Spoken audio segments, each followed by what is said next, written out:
Chapter 44. The Chart. Had you followed Captain Ahab down into his cabin after the squall that took place on the night succeeding that wild ratification of his purpose with his crew, you would have seen him go to a locker in the transom, and bringing out a large wrinkled roll of yellowish sea charts, spread them before him on his screwed-down table. Then seating himself before it, you would have seen him intently study the various lines and shadings which there met his eye, and with slow but steady pencil trace additional courses over spaces that before were blank. At intervals, he would refer to piles of old logbooks beside him, wherein were set down the seasons and places in which, on various former voyages of various ships, sperm whales had been captured or seen. While thus employed, the heavy pewter lamp suspended in chains over his head continually rocked with the motion of the ship, and forever threw shifting gleams and shadows of lines upon his wrinkled brow, till it almost seemed that while he himself was marking out lines and courses on the wrinkled charts, some invisible pencil was also tracing lines and courses upon the deeply marked chart of his forehead. But it was not this night in particular that, in the solitude of his cabin, Ahab thus pondered over his charts. Almost every night they were brought out, almost every night some pencil marks were effaced, and others were substituted. For with the charts of all four oceans before him, Ahab was threading a maze of currents and eddies, with a view to the more certain accomplishment of that monomaniac thought of his soul. Now, to anyone not fully acquainted with the ways of the Leviathans, it might seem an absurdly hopeless task thus to seek out one solitary creature in the unhooked oceans of this planet. But not so did it seem to Ahab, who knew the sets of all tides and currents, and thereby calculating the driftings of the sperm whale's food, and, also, calling to mind the regular, ascertained seasons for hunting him in particular latitudes, could arrive at reasonable surmises, almost approaching to certainties, concerning the timeliest day to be upon this or that ground in search of his prey. So assured, indeed, is the fact concerning the periodicalness of the sperm whales resorting to given waters, that many hunters believe that, could he be closely observed and studied throughout the world, were the logs for one voyage of the entire whale fleet carefully collated, then the migrations of the sperm whale would be found to correspond in invariability to those of the herring shoals or the flights of swallows. On this hint, attempts have been made to construct elaborate migratory charts of the sperm whale asterisk. Since the above was written, the statement is happily borne out by an official circular, issued by Lieutenant Maury, of the National Observatory, Washington, April 16, 1851. By that circular, it appears that precisely such a chart is in course of completion, and portions of it are presented in the circular. This chart divides the ocean into districts of 5 degrees of latitude by 5 degrees of longitude, perpendicularly through each of which districts are 12 columns for the 12 months, and horizontally through each of which districts are 3 lines, one to show the number of days that have been spent in each month in every district, and the 2 others to show the number of days in which whales, sperm or right, have been seen. Besides, when making a passage from one feeding ground to another, the sperm whales, guided by some infallible instinct, say, rather, secret intelligence from the deity, mostly swim in veins, as they are called, continuing their way along a given ocean line with such undeviating exactitude that no ship ever sailed her course, by any chart, with 1/10 of such marvelous precision. Though, in these cases, the direction taken by any one whale be straight as a surveyor's parallel, and though the line of advance be strictly confined to its own unavoidable, straight wake, yet the arbitrary vein in which at these times he is said to swim, generally embraces some few miles in width, more or less, as the vein is presumed to expand or contract, but never exceeds the visual sweep from the whaleship's mastheads, when circumspectly gliding along this magic zone. The sum is, that at particular seasons within that breadth and along that path, migrating whales may with great confidence be looked for. And hence not only at substantiated times, upon well-known separate feeding grounds, could Ahab hope to encounter his prey, but in crossing the widest expanses of water between those grounds he could, by his art, so place and time himself on his way, as even then not to be wholly without prospect of a meeting. There was a circumstance which at first sight seemed to entangle his delirious but still methodical scheme. But not so in the reality, perhaps. Though the gregarious sperm whales have their regular seasons for particular grounds, yet in general you cannot conclude that the herds which haunted such and such a latitude or longitude this year, say, will turn out to be identically the same with those that were found there the preceding season, though there are peculiar and unquestionable instances where the contrary of this has proved true. In general, the same remark, only within a less wide limit, applies to the solitaries and hermits among the matured, aged sperm whales.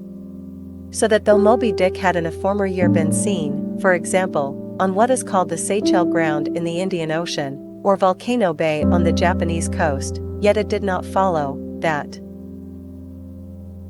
were the Pequod to visit either of those spots at any subsequent corresponding season, she would infallibly encounter him there. So, too, with some other feeding grounds, where he had at times revealed himself. But all these seemed only his casual stopping places and ocean inns, so to speak, not his places of prolonged abode. And where Ahab's chances of accomplishing his object have hitherto been spoken of, allusion has only been made to whatever wayside, antecedent, extra prospects were his, ere a particular set time or place were attained, when all possibilities would become probabilities, and, as Ahab fondly thought, every possibility the next thing to a certainty. That particular set time and place were conjoined in the one technical phrase, the season on the line. For there and then, for several consecutive years, Moby-Dick had been periodically descried, lingering in those waters for a while, as the sun, in its annual round, loiters for a predicted interval in any one sign of the zodiac. There it was, too, that most of the deadly encounters with the white whale had taken place. There the waves were storied with his deeds. There also was that tragic spot where the monomaniac old man had found the awful motive to his vengeance. But in the cautious comprehensiveness and unloitering vigilance with which Ahab threw his brooding soul into this unfaltering hunt, he would not permit himself to rest all his hopes upon the one crowning fact above mentioned, however flattering it might be to those hopes, nor in the sleeplessness of his vow could he so tranquilize his unquiet heart as to postpone all intervening quest. Now, the Pequod had sailed from Nantucket at the very beginning of the season on the line. No possible endeavor then could enable her commander to make the great passage southwards, double Cape Horn, and then running down 60 degrees of latitude arrive in the equatorial Pacific in time to cruise there. Therefore, he must wait for the next ensuing season. Yet the premature hour of the Pequod's sailing had, perhaps, been correctly selected by Ahab, with a view to this very complexion of things. Because an interval of 365 days and nights was before him, an interval which, instead of impatiently enduring ashore, he would spend in a miscellaneous hunt, if by chance the white whale, spending his vacation in seas far remote from his periodical feeding grounds, should turn up his wrinkled brow off the Persian Gulf, or in the Bengal Bay, or China Seas, or in any other waters haunted by his race.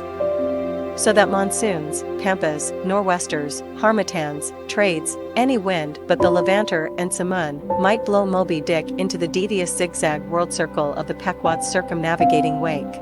But granting all this, yet, regarded discreetly and coolly, seems it not but a mad idea, this, that in the broad boundless ocean, one solitary whale, even if encountered, should be thought capable of individual recognition from his hunter, even as a white-bearded mufti in the thronged thoroughfares of Constantinople? Yes. For the peculiar snow-white brow of Moby-Dick, and his snow-white hump, could not but be unmistakable. And have I not tallied the whale, Ahab would mutter to himself, as after poring over his charts, till long after midnight he would throw himself back in reveries, tallied him, and shall he escape? His broad fins are bored, and scalloped out like a lost sheep's ear. And here, his mad mind would run on in a breathless race, till a weariness and faintness of pondering came over him, and in the open air of the deck he would seek to recover his strength. Ah, God! What trances of torments does that man endure who is consumed with one unachieved revengeful desire? He sleeps with clenched hands, and wakes with his own bloody nails in his palms. Often, when forced from his hammock by exhausting and intolerably vivid dreams of the night, which, resuming his own intense thoughts through the day, carried them on amid a clashing of frenzies, and whirled them round and round and round in his blazing brain, till the very throbbing of his life-spot became insufferable anguish, and when, as was sometimes the case, these spiritual throes in him heaved his being up from its base, and a chasm seemed opening in him, from which forked flames and lightning shot up, and accursed fiends beckoned him to leap down among them. When this hell in himself yawned beneath him, a wild cry would be heard through the ship, and with glaring eyes Ahab would burst from his stateroom, as though escaping from a bed that was on fire. Yet these, perhaps, instead of being the unsuppressible symptoms of some latent weakness, or fright at his own resolve, were but the plainest tokens of its intensity. For, at such times, crazy Ahab, the scheming, unappeasedly steadfast hunter of the white whale, this Ahab that had gone to his hammock, was not the agent that so caused him to burst from it in horror again. The latter was the eternal, living principle or soul in him, and in sleep, being for the time dissociated from the characterizing mind, which at other times employed it for its outer vehicle or agent, it spontaneously sought escape from the scorching contiguity of the frantic thing, of which, for the time, it was no longer an integral. But as the mind does not exist unless leagued with the soul, therefore it must have been that, in Ahab's case, yielding up all his thoughts and fancies to his one supreme purpose, that purpose, by its own sheer inveteracy of will, forced itself against gods and devils into a kind of self-assumed, independent being of its own. Nay, could grimly live and burn, while the common vitality, to which it was